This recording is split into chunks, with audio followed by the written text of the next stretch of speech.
اس مسواک کے کرنے پر دشمن اتنا مرعوب ہوا مسواک سے کہ میدان چھوڑ کر بھاگا۔ فرماتے تھے اللہ رب العزت نے قیامت تک کے لیے وہ رعب جس سے آپ کی مدد کی ہے، وہ رعب سنتوں میں رکھ دیا ہے، وہ رعب سنتوں میں رکھ دیا۔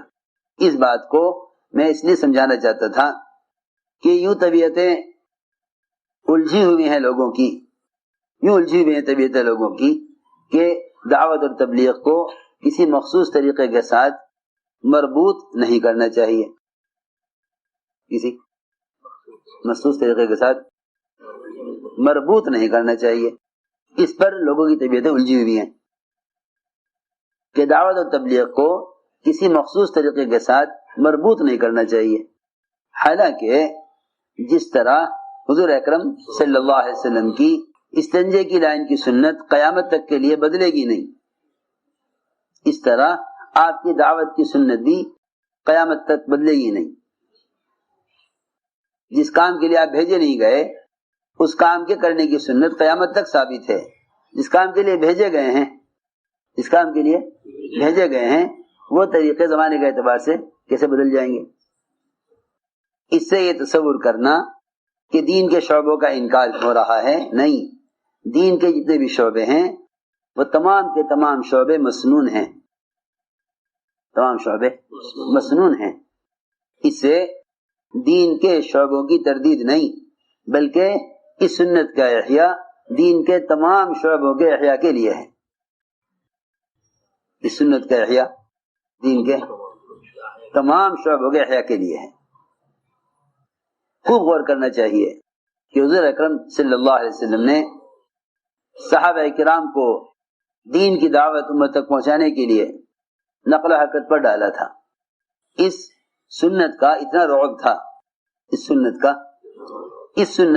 رعب تھا ربیع بن عامر صحابی حضور اکرم صلی اللہ علیہ وسلم نے دعوت دینے کے لیے بھیجا، کیونکہ اللہ کی طرف بلانے والا کسی بھی ملک و مال اور کسی بھی نظام اغیار سے متاثر نہیں ہوتا، کیونکہ اللہ نے قرآن میں اسی طرح فرمایا الذین یبلغون رسالات اللہ ویخشونہ ولا یخشون احدا الا اللہ، جو اللہ تعالیٰ کے پیغام کو اللہ کے بندوں تک پہنچاتے ہیں،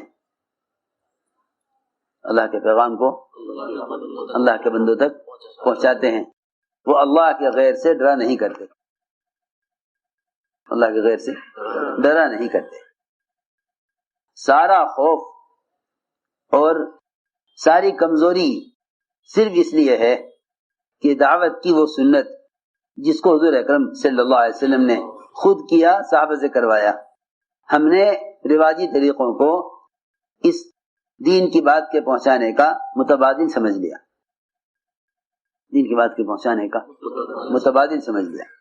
یہ اصل وجہ ہے مسلمان کے مرعوب ہونے کی، ورنہ اللہ کا وعدہ ہے الذین یبلغون رسالات اللہ ویخشونہ ولا یخشون احدا الا اللہ، اللہ رب العزت دین کی دعوت دینے والوں کے دلوں سے اپنے غیر کا رعب نکال دیتے ہیں۔ یہ ربیع بن عامر پہنچے، پہلی بات تو شہر سے باہر روک دیا گیا کہ آپ کو جو کہنا ہے ہم آپ کی بات پہنچائیں گے، بادشاہ تک آپ نہیں آ سکتے۔ کہا کہ نہیں، ہم براہ راست بات کریں گے، دعوت وہ ہے جو آدمی خود دعوت دے۔ ربیع بن عامر اس بات پر راضی نہ ہوئے کہ میرے بادشاہ کے درمیان کوئی ذریعہ ہو، جا کے بادشاہ سے کہا گیا، وہ تو اس پر تیار نہیں، کہا کہ آنے دو۔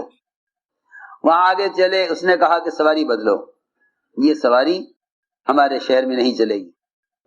فرمایا کہ دیکھو میں تو اپنی اسی سواری پر بادشاہ تک جاؤں گا، میں سواری نہیں بدلوں گا، اس لیے کہ اگر ہم کسی کو دعوت دینے کے لیے، سنو بات دھیان سے، اگر ہم کسی کو دعوت دینے کے لیے ان کے طریقوں کو اس لیے اختیار کریں تاکہ وہ لوگ ہماری بات سے متاثر ہو جائیں تو یہ باطل خیال ہے، یہ باطل خیال ہے۔ اگر ہم کسی کو دعوت دینے کے لیے ان کے طریقے اختیار کریں، میں جو کہہ رہا ہوں میری بات بہت توجہ سننا.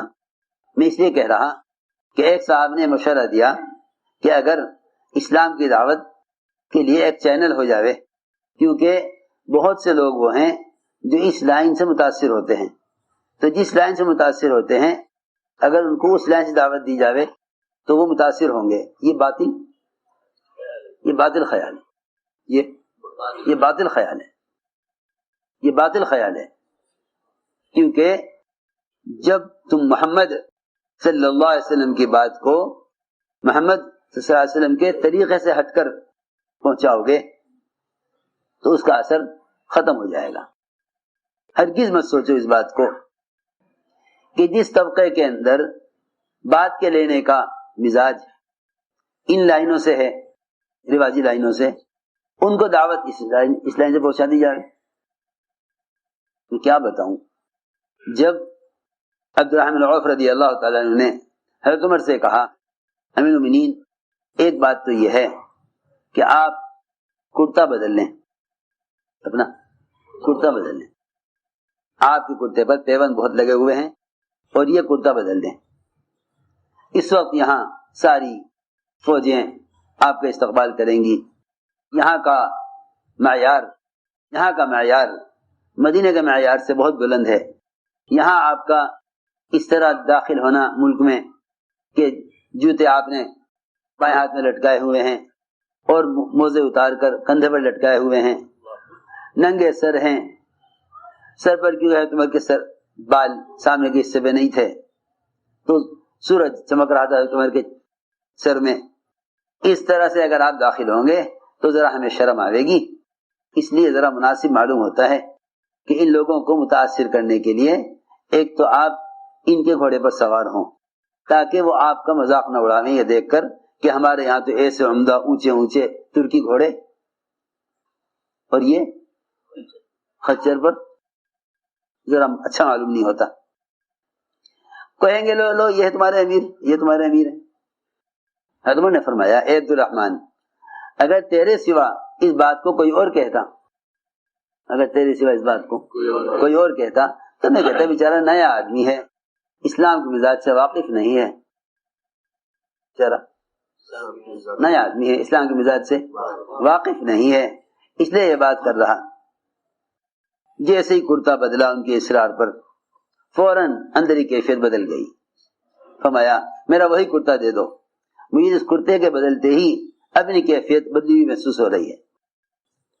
پھر کہا کہ اچھا تو اتنا تو کر لیجئے کہ اس سواری پر سوار ہو جائیں. سواری